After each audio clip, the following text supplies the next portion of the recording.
Welcome to my YouTube channel.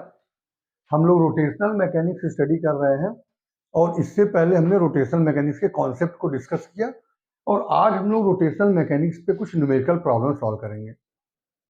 जैसा कि पहले भी हमने अपने प्रीवियस वीडियोस में डिस्कस किया है कि जो रोटेशनल मैकेनिक्स की जो प्रॉब्लम्स हैं वो सॉल्व करने से पहले हमें जितने भी ऑब्जेक्ट हैं, जितने भी केसेस हैं, उनका मोमेंट ऑफ इनर्शिया बिल्कुल याद होना चाहिए।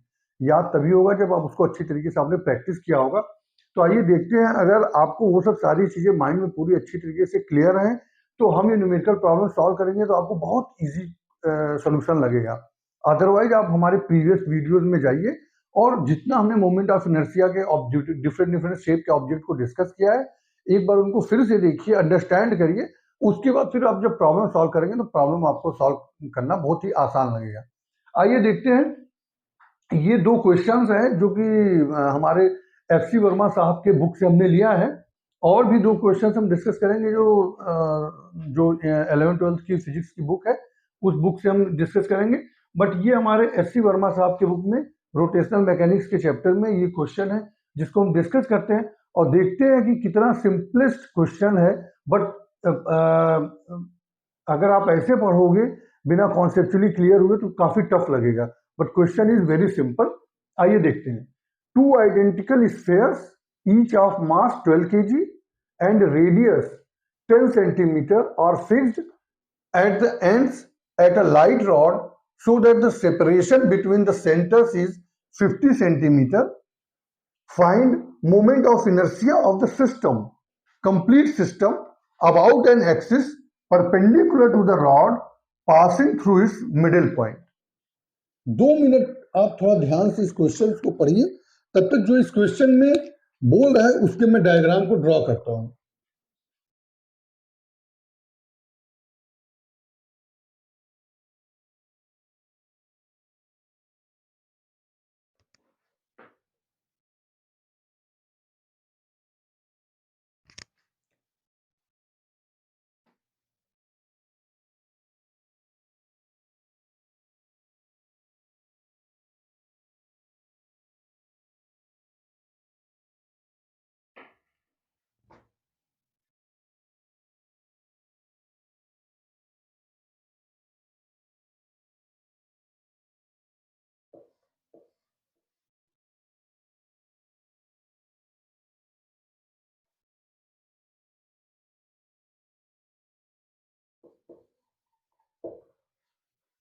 देखिए कुछ समथिंग लाइक दैट ये डायग्राम है।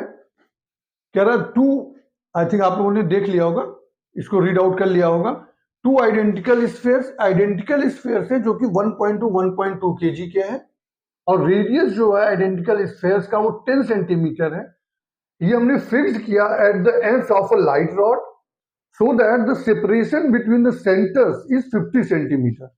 मीन्स इन दोनों जो स्फेयर है, इन दोनों का जो सेपरेशन है सेंटर टू सेंटर वो 50 सेंटीमीटर है। इसका मतलब इसका मिड पॉइंट जो होगा रॉड का जिससे फिक्स किए गए हैं, मिड पॉइंट से एक स्फेयर का जो डिस्टेंस होगा वो 25 सेंटीमीटर होगा। Find moment of inertia of the system, means moment of inertia of this complete system about an axis perpendicular to the rod passing through its middle point। क्या बोला? Moment of inertia इस axis के around पूछ रहा है। इस पूरे system का मोमेंट ऑफ इनर्शिया निकालना है जो कि जो सेंटर पॉइंट का मिडिल जो सेंटर वाली लाइन है उसका जो मिडिल पॉइंट है उस पर जो परपेंडिकुलर है उसके एक्सिस के अराउंड हमें मोमेंट ऑफ इनर्शिया निकालना है। तो आप देखिए यहाँ पे आइडेंटिकल स्फेयर आ गया। इसका मतलब ये है कि हमें सबसे पहले स्फेयर की मोमेंट ऑफ इनर्शिया पता होना चाहिए। तो आइए देखते हैं कि स्फेयर की मोमेंट ऑफ इनर्शिया, अगर आप हमारे प्रीवियस वीडियोज में जाएंगे तो आपको देखने को मिलेगा कि वहां पे हमने जो डिस्कस किया था कि स्फेयर की जो मोमेंट ऑफ इनर्शिया होती है वो 2/5 mr² होती है। ये स्फेयर की moment of inertia about diameter है। This is the moment of inertia about the diameter of sphere. बहुत अच्छे तरीके से प्रीवियस क्लासेस में डिस्कस किया हूं। अब हमें क्या निकालना है? यहां पे हमें बोल रहा है मोमेंट ऑफ इनर्शिया आपको निकालना है इस स्फेयर का, इस परपेंडिकुलर ये मिडिल पॉइंट पे जो परपेंडिकुलर एक्सिस है उसके अराउंड निकालना है। तो as we know that as per perpendicular axis theorem, as per perpendicular axis theorem, this I equal what? Suppose this is I1. I1 equal to what? I plus this I. About the diameter, moment of inertia as a perpendicular axis theorem is what? M, and this distance d square. This is the perpendicular axis theorem. We have already discussed in detail in our previous classes. So this is 2 by 5 mr square plus m d square. This is the I1. Means we know m 1.2 kg. We know the r 10 centimeter will convert into meter, 0.1 meter का square, plus m again 1.2 kg, and distance this 25 centimeters में 0.25 meter का whole square. सारी values known है, put करेंगे और I1 हमारा calculate होके आ जाएगा। अब आप देखो कि किसका मोमेंट ऑफ इनर्शिया, इसीलिए हमने अंडरलाइन किया है। अगेन आप क्वेश्चन पढ़िए ध्यान से, क्योंकि इतने पे आप आगे बढ़ जाओगे कि क्वेश्चन सही नहीं होगा। आंसर इसका, find moment of inertia of the system about an axis perpendicular passing through it's middle point. Means complete system का, मींस अभी आपने इस स्फीयर के अराउंड, आपने इस एक्सिस के अराउंड आपने निकाल दिया। सिमिलरली एक स्फीयर हमारा और है, तो similarly I2, this is also equal 2 by 5 mr square plus md square। Same pattern पे जैसे इसका निकाला वही सेम वैल्यू यहां पे भी होगी, क्योंकि सब टू आइडेंटिकल स्फीयर्स हैं। Therefore I of complete system, moment of inertia of complete system is I1 plus I2। आई देखिए बिल्कुल कॉन्सेप्चुअली क्लियर हो रहे हैं हम लोग यहाँ पे कि हमने ये I1 इसके अराउंड इस ऑब्जेक्ट का निकाला, फिर I2 सेम I2 होगा I1 I2, और टोटल सिस्टम का बोल रहा है, इसलिए जो I1 निकाला और I2 निकाला दोनों को ऐड कर दिया। This is the concept. आपको वैल्यू पुट करना है, वैल्यू मिल जाएगा। मैं यहाँ पे वैल्यू पुट करके सॉल्व नहीं कर रहा हूँ, बट हम यहाँ पे कॉन्सेप्ट की बात कर रहे हैं। इतना सिंपल क्वेश्चन है, बट यहाँ पे बहुत स्पेशली ध्यान देने वाली जो चीज है वो moment of inertia of the system. System कहने का मतलब कि एक आप इस ऑब्जेक्ट का आपने निकाला, फिर इस ऑब्जेक्ट का निकाला और दोनों का सम कर दिया। तो ये हम इस तरीके से हमारी इसकी मोमेंट ऑफ इनर्शिया कैलकुलेट होके आ गई। तो ये इसका सॉल्यूशन था। तो आपने यहाँ पे देखा होगा कि केवल हमें मोमेंट ऑफ इनर्शिया पता हो स्फीयर का और पैरेलल एक्सिस थ्योरम अगर पता हो, तो किसी भी क्वेश्चंस का अगर मोमेंट ऑफ इनर्शिया निकालने के लिए पूछ रहा है तो हम उसको बहुत इजीली निकाल सकते हैं। ये हमारा एस सी वर्मा साहब का क्वेश्चन है, जिसको हम लोगों ने बहुत इजीली समझा है। सिमिलरली एक क्वेश्चन और देखिए। क्वेश्चन पढ़ने में अगर आपको पुराना कॉन्सेप्ट क्लियर नहीं होगा तो क्वेश्चन पढ़ने में थोड़ा टफ लगेगा, ऐसा मैं फील करता हूं। बट जैसे ही आप इसके पुराने कॉन्सेप्ट क्लियर होंगे और क्वेश्चन को सॉल्व करोगे तो आपको लगेगा कि नहीं, बहुत ही इजी क्वेश्चन है। A sphere of mass m rolls without slipping in inclined plane of inclination theta. Find the linear acceleration of the sphere and force of friction। क्या बोल रहा है, आप क्वेश्चन तो पढ़िए, फिर से मैं यहां पे डायग्राम प्लॉट कर रहा हूं।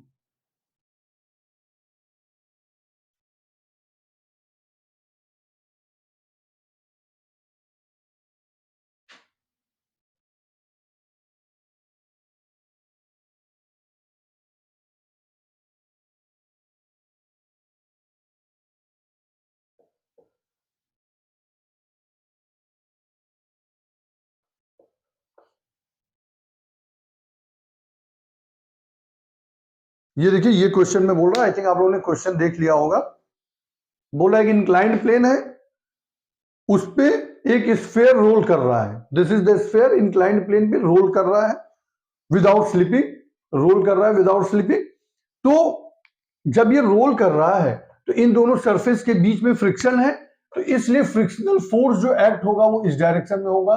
This is the frictional force F, क्योंकि इस डायरेक्शन में मोशन हो रहा है, उसका अपोजिट डायरेक्शन में फ्रिक्शन फोर्स होता है, as we know that already, बहुत बार डिस्कस कर चुके हैं।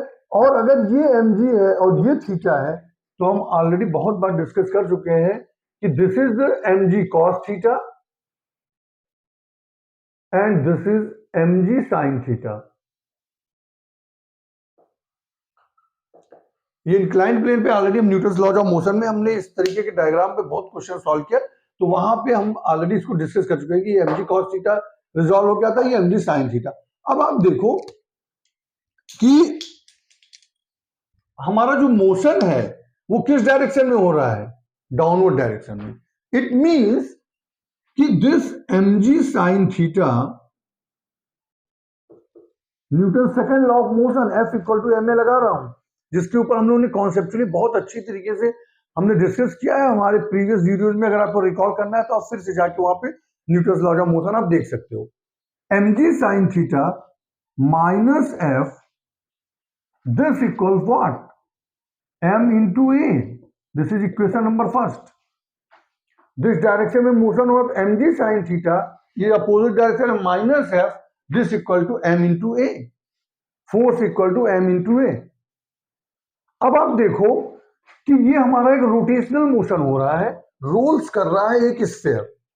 तो ऐसे सिचुएशन में आपको पता है कि tau equal to what, tau equal to I alpha, this also equal F into are.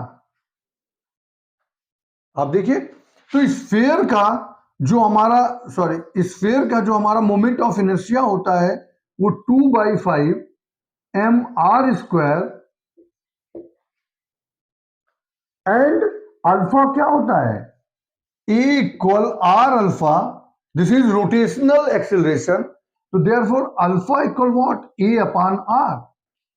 Now we will put here a upon r, this equal what, f into r।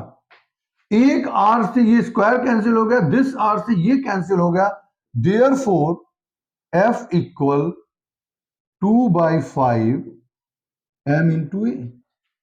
अब देखिए ये फ्रिक्शनल फोर्स हमारा calculate हो गया m into A. In previous classes we have already discussed many times this tau rotational force, this equal to I into alpha, and this is also f into R. I think आप लोग ये बहुत अच्छी तरीके से आप लोग समझे होंगे प्रीवियस वीडियोज में। तो यहां से हमारा f निकल गया, this is equation number second.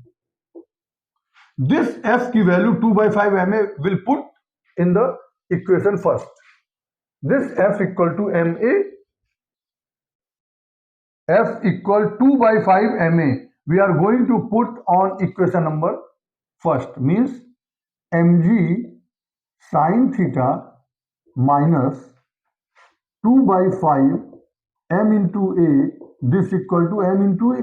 आप देखिए यहां से f की वैल्यू हमने यहां पे पुट कर दिया, इसको हम यहां पे लिख लेते हैं। f इक्वल हमारा क्या कैलकुलेट हो गया था, 2/5 m इंटू ए। आप देखिए mg sin theta, this equal m a plus 2/5 m into A. I think this is 7/5 m into a, this is mg sin theta। m से m कैंसिल हो गया, therefore a equal to what, 5/7 g sin theta. ये हमारा acceleration आ गया। यही पूछा जा रहा है, क्या पूछा जा रहा है, इन find the linear acceleration of the sphere. देखिए कितना सिंपल क्वेश्चन है, केवल 2 लाइन का कॉन्सेप्ट है। एक हमने इसमें Newton law of motion, second law of motion mg sin theta minus f equal to ma, और दूसरा चूंकि रोटेशनल मोशन हो रहा है तो tau equal to I alpha equal f into R. हम लोग बहुत अच्छी तरीके से समझ चुके हैं अपने प्रीवियस वीडियोज में। नाउ ए जो हमें निकालना था वो यहां से हमने निकाल लिया, फिर अगेन क्या बोल रहा है कि and the force of friction, this force of friction.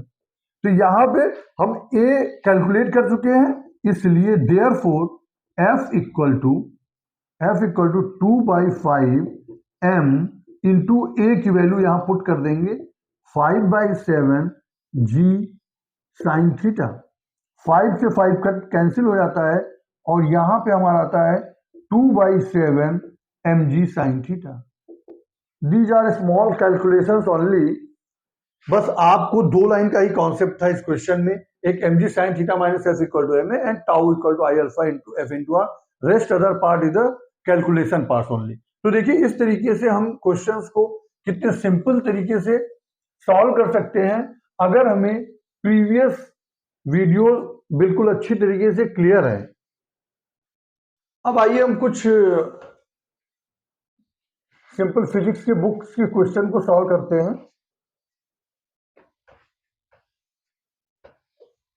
देखिए जैसे एक इंक्लाइंड प्लेन है, एक इंक्लाइंड प्लेन है, उस पर एक ऑब्जेक्ट है इस तरीके से। अभी हमने डायग्राम बनाया, तो सपोज एक इंक्लाइंड प्लेन है और एक इस तरीके से ऑब्जेक्ट है। अब 2 केस हो सकता है इसमें, this will fall down, this will fall down with slipping, not rolling down, with slipping. अगर ये स्लिप कर रहा है इस पे, एक केस ये है, और दूसरा केस क्या है, this is rolling down, roll होके नीचे की तरफ आ रहा है। 2 केस है। तो अगर ऐसा केस होगा ओनली स्लीपिंग, आप देखिए अगर ओनली स्लीपिंग का केस है तो what energy E equal to what, half mv square होगा। आप देखिए हाफ mv स्क्वायर होगा। अगर ये कोई डिस्क है और ये स्लिप कर रहा है एक इंक्लाइंड प्लेन पे, तो ऐसी सिचुएशन में जो एनर्जी होगी वो हाफ mv स्क्वायर होगी, और ये हमारी आएगी निकल के under root 2e upon m। ये वेलोसिटी आएगी हमारी फर्स्ट। सेकेंड सिचुएशन हो, if this is rolling down,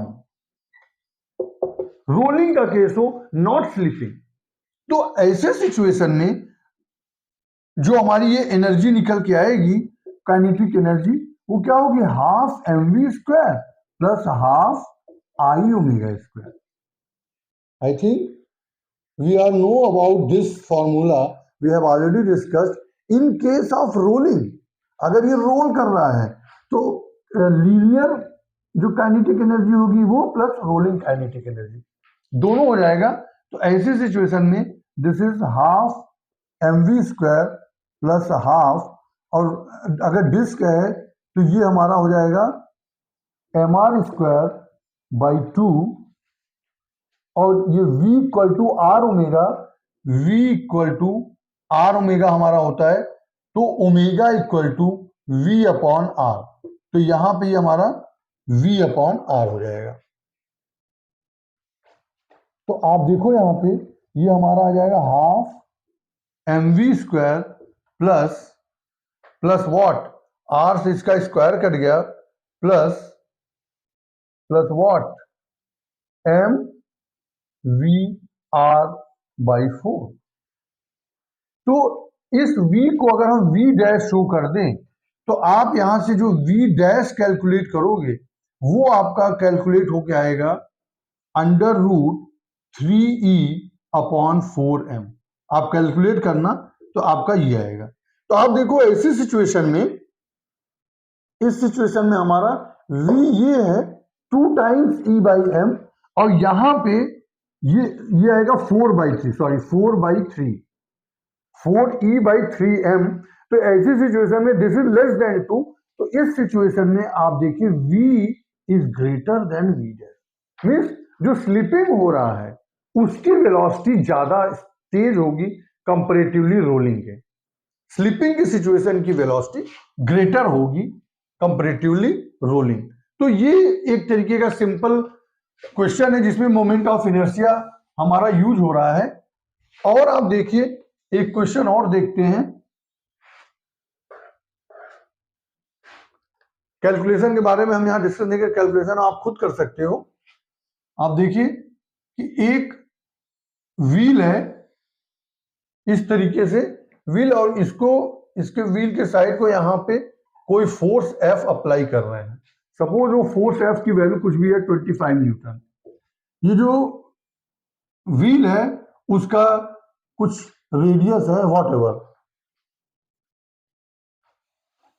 तो ऐसे सिचुएशन में इसमें क्या क्या क्या पूछा जा सकता है? पहले तो इस व्हील का मोमेंट ऑफ इनर्शिया, तो आप देखो मोमेंट ऑफ इनर्शिया कैसे निकालोगे? Tau equal I into alpha and this is F into R. आपको एंगुलर वेलोसिटी दी हुई है, गिवन रहेगी एंगुलर वेलोसिटी क्या है इसकी। तो आप यहां पे अगर ये व्हील है तो और तो इसका जो आपका आर होगा वो M R square by 2 into alpha, this equal to this F force, this is capital F, this F is 25 into R की जो वैल्यू होगी वो आर की वैल्यू यहां पे रखेंगे, और यहां से हमारा अल्फा जो है कैलकुलेट हो जाएगा, जो भी वैल्यू आनी होगी आ जाएगी। या अगर लीनियर एक्सीलरेशन कैलकुलेट करना है, ए इक्वल टू आर अल्फा हम जानते हैं, यहां पे अल्फा की वैल्यू रख देंगे, आर हमको पहले से पता है, लीनियर एक्सीलरेशन कैलकुलेट हो जाएगा। तो इस तरीके से भी क्वेश्चंस बनते हैं, जो कि एक सिंपल, केवल आपको दो ही चीज इस तरीके से मिला जुला के हमें ये समझ में आता है कि इस रोटेशनल मैकेनिक्स में हमारे पास दो तीन ऐसे कॉन्सेप्ट हैं जो कि एकदम माइंड में एकदम फिट होने चाहिए। एक ये है कि जितने भी हमारे शेप हैं जो हमने डिस्कस किया है उनका सबका मोमेंट ऑफ इनर्शिया हमारे माइंड में होना चाहिए। दूसरा, पैरेलल एक्सिस थ्योरम कैसे कहां पे अप्लाई होना है उस चीज की क्लैरिटी होनी चाहिए। थर्ड पॉइंट, एक important formula tau equal to I alpha equal to F into R, वो भी बिल्कुल अच्छी तरीके से क्लियर होना चाहिए कि कहां पे क्या लगना है। इस तरीके से आज हम इस चैप्टर को क्लोज करते हैं, और आप अपना न्यूमेरिकल अपना क्वेश्चन आप सॉल्व करते रहिए। आगे हम फिर नेक्स्ट क्लास में ग्रेविटेशनल स्टार्ट करेंगे, gravitational chapter. Okay, thank you very much.